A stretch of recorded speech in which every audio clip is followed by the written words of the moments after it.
Today ఎపిసోడ్‌లో ఇంకా దాంతో ధీరజ్ అలాగే ప్రేమ ఇద్దరు కూడా ఆ స్టోర్ రూమ్‌లో మేమే పనుకుంటాం మామయ్య అనేసి అంటారనమాట. మేమే ఉంటామనేసి.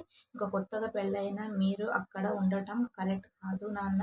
మేము స్టోర్ రూమ్‌లో ఉంటాం. దయచేసి అర్థం చేసుకోండి నాన్న అని అంటాడు. ధీరజ్ వచ్చేసి ఇంకా దాంతో రామరాజు వచ్చేసి సరేనని అంటాడు.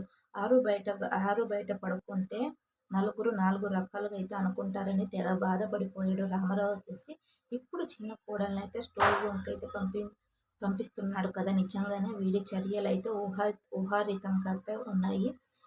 చర్మం అయితే వర్ణించలేమింక. ఇప్పుడు అనుకోకుండా నలుగురు 4 రకాలుగా అయితే 10 రకాలుగైనా సరే అనుకుంటూ ఉంటారనమాట. ఇక శ్రీవల్లి వచ్చేసి అయితే ఓ కోడలినైతే స్టోర్ రూమ్‌కైతే పంపించా. ఇంకా రెండో కోడల్ని సంగతి చూడాలి అని అనుకుంటుందనమాట. ఇక ధీరజ్, ప్రేమలు ఇద్దరు స్టోర్ రూమ్‌కి వెళ్ళి అంతా కూడా క్లీన్ చేసుకుంటూ ఉంటారనమాట. ఇది ఇల్లు ఇల్లాలు టుడే ఎపిసోడ్ అనమాట. మీకు నచ్చితే అందరూ సపోర్ట్